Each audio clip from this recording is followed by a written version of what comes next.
From as young as I can remember, I could see, hear, feel, and know things that most people couldn't. Of course, I didn't realize this until I was older and I was being told that I had a wild imagination and people would laugh and tell me I was being silly. I started to recognize as I was growing up that this was something that most people viewed as a negative thing. I went to church and I was taught that I needed to keep my eyes on God and that it was evil to talk to the loving spirits that I was seeing and hearing. And so, like many of us, I learned to shut it down. It was all in my head and it was called imagination. Into my teenage years, I was known to be hyperactive, had ADHD, and believe it or not, I became the class clown. I did this on purpose to take the pressure off myself as my mind was continuously going in and out of different states of consciousness at a fast rate. I tried so hard to focus my attention on what was being told was normal and focus my attention on schoolwork because that would make me successful in life. I started to ignore my beautiful world and started to punish myself about how I was not smart enough and I hated who I was because I wasn't focused like some of my other friends. They all got good grades and were praised while I was just uninterested. I really felt like I had nothing to give to the world. I wasn't ever going to be an architect or a business owner or a college professor. I didn't think I was gifted with the intelligence that my peers were given. I started fights in and out of school and I was in trouble most of the time. I did this to camouflage myself into society. I didn't feel smart at the time, so I wanted to show the world that I had strength instead. I craved the ability to become something greater. I immersed myself into martial arts as an outlet. I wanted to be seen as a force. I wanted to be admired, and I didn't want to be the outcast that I felt like I had become. During these years, I started to look into things like tarot cards and astrology. It made so much sense to me, and I would get so excited.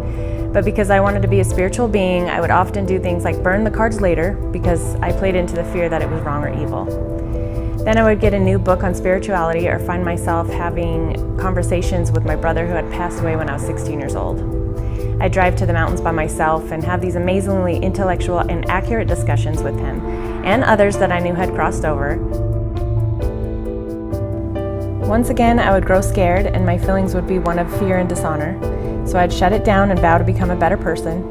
I would try to attend church in order to feel God as He was separate from me and I was a sinner. He was a man on a cloud in the sky. I would repent to become better because I was afraid of death and where I would go after this life. Then I had children. As they grew, I would watch them talking and playing with people that I knew had passed on. They were amazingly accurate in what they would say about their visits and their little messages, and I got a message that I was not to be afraid. I started to think about how anyone would ever tell these beautiful little beings that they were evil. There was just no way that that was possible. I started to hear stories from my friends about their babies saying things that they couldn't possibly ever know.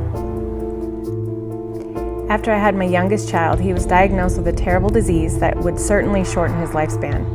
The doctors tested his blood and DNA and found 2 genetic codes that spelled out certain death in my world. I would stay up all night with him, just cradle him in my arms. I got so desperate that I cried out to my guides and deceased family members to help me save him. Please don't let him die, I would say to them over and over again, don't take my baby. It was then that I heard my guides tell me, we are here, we have never left you, and the baby will heal completely if you trust yourself to change the timeline that you came here to create. My husband kept telling the doctors that they were crazy. He pulled me up in faith and love, which I now understand to be what is called raising vibration in order to manifest a different reality or transurfing. His symptoms disappeared and the doctors agreed to have him retested, although they were very adamant that he had the DNA analysis and therefore he had the disease. The results came in and the doctors called us to say that they had made a mistake. This taught me the power of manifestation and the power of the mind to create my desired outcome. But like most lessons in life, it needed to be reiterated. When my oldest children were teenagers, they came into a very traumatic event that needed to be addressed. I spent 4 years in and out of hospitals, appointments, courtrooms, counselors, and healers. As a mother, I wanted to do anything that I could to heal them, to fix them, to take away their pain.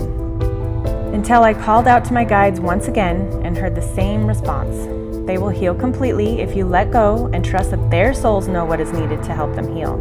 I stepped back and allowed them to create their own healing and their process to begin. This taught me the power of empathic energy transfer because I created illness within my own body. I I needed to be taught once again, this time for myself. The universe likes to do this in order to reiterate how this works in different positions. I became a Buddhist disciple, and I loved it. I learned the power of meditation and the power of my mind to create healing. The problem was, I didn't learn to create healing within my own body. When the twins were well on their way to healing and on to college, it was my turn. I became very sick and no one could tell me what was wrong with me. I was on the verge of fainting on a regular basis. I felt like I couldn't breathe. I was having panic attacks and I felt like I couldn't obtain balance. Vertigo took over and I would lay in bed and have electrical sensations running all throughout my entire body. I thought I was just going to drop dead and no one would ever know what happened to me. This lasted for about 2 years before I changed what I was putting into my body, found healing in ways that no one would believe, and started to trust myself. I fell in love with myself for the very first time. I learned that I was so powerful and that I was able to trigger my awakening and reconnect neurons through manifesting a better life. I had remembered who I was and what I came here to do. During my soul journey here, I've researched and listened, I've looked into many different religions and found what was comfortable for me. But I also realized that there's truth in every religion if you dive deep enough and filter out human error while immersing yourself into meditation to find resonance within your own being. I've had trials and tribulations, but I've been in the storm, and that's where I learned to stay in the middle where it was calm enough to observe it. I'm walking beside you now to hold your hand and to share our experiences in order to usher in the light as a collective.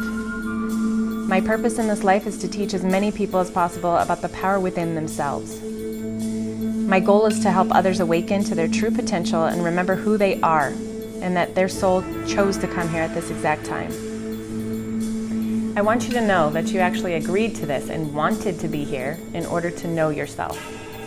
We are in what is being called the Great Awakening, the Quickening, the Consciousness Shift, Christ Consciousness, and many more names that have been used to name this time on our planet right now. This has been told to us by many cultures throughout history, and you are here because your soul is showing you how to expand your consciousness. You are no longer chained and shackled as to what power you have. You are a spiritual being having a human experience. There are no coincidences, and there is a reason why you're watching this video. We will talk about many things, some topics that are controversial and esoteric, but important to allow us to awaken the collective. I will share interviews with some amazing people in the future and talk about subjects that will help us all push forward into exciting realities and learn that these are abilities that are your birthright. And by taking that back, it actually helps others to expand their creative abilities and co-create with each other and with Gaia. I want you to know, without a doubt, that you chose to be here at this time to awaken to your true being. I want you to honor and celebrate everyone that you come into contact with as if they were God. This is the I Am Presence. And I want you to be the person that you are meant to be. Can you imagine how much love the world would hold if everybody started to do the same? I want you to realize your true potential and to understand the power in manifesting a beautiful life for yourself. I want nothing more for you than to be abundant in everything that you do, because this creates abundance for everyone. The Hopi elders once prophesied that we are the ones that we've been waiting for. There isn't one person that's going to save us, it's us as a collective. We're passing the tipping point. Rise up and welcome to your ascendance. Remember that I am are the two most powerful words in existence. What you say after them shapes your reality. Love and light. Please take a moment to like, share, and subscribe, and I'll see you next time.